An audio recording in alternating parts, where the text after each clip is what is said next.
આજે આપણે રવાના ઇન્સ્ટન્ટ ઢોકળા બનાવીશું, તે પણ 5 થી 10 મિનિટમાં બનીને તૈયાર થઈ જાય છે. તો ચાલો બનાવીએ. એક વાસણ લીધું છે, તેમાં 1 કપ જેટલો રવો લીધો છે, તે એડ કરી દઈશું. તેને સામે છે તે આપણે અડધો કપ જેટલું દહીં લેવાનું છે. મેં ખાટું એવું દહીં લીધું છે. સ્વાદ પ્રમાણે નિમક લીધું છે, 1 ચમચી જેટલી ખાંડ લીધી, આદુ મરચાંની પેસ્ટ લીધી છે, તે એડ કરી દઈશું.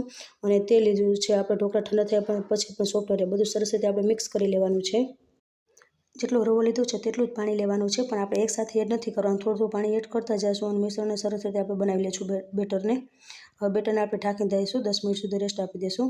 હવે તેના માટે આપણે ચટણી બનાવીશું. એક મિક્સર જાર લીધું છે, તેમાં દાંડલા સહિત આપણે ધાણા ભાજી છે તે એડ કરી દઈશું. હવે તેમાંથી 2 લીલા મરચાં લીધા છે તીખા, તે ઝીણા આવા કટકા કરીને તે એડ કરી દઈશું. 2 આદુના ટુકડા લીધા છે, તેને એડ કરી દઈશું. અને 1 ચમચી જેટલી ખાંડ એડ કરી દઈશું.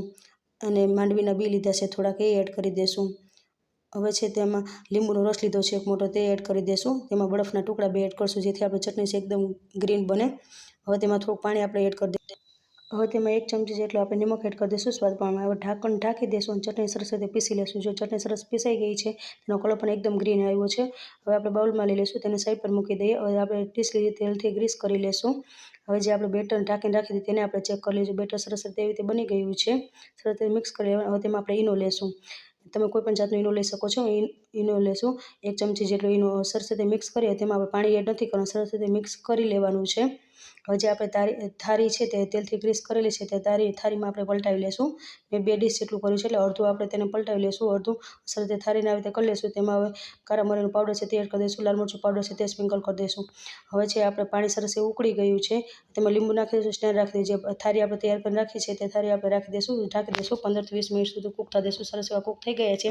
જો આપણે ચાકુ ચેક કરી ક્લીન આવ્યું છે. ઉપરથી આપણે તેલ લગાવી લઈશું, જેથી આપણે ઢોકળા સરસ એવા સોફ્ટ બને. અને ઠંડા કરવા માટે આપણે ઢોકળાને રાખી દઈએ. ઢોકળા સરસ એવા ઠંડા થઈ ગયા છે, તેને આપણે કાપા કરીને સરસ રીતે કટ કરી લઈએ.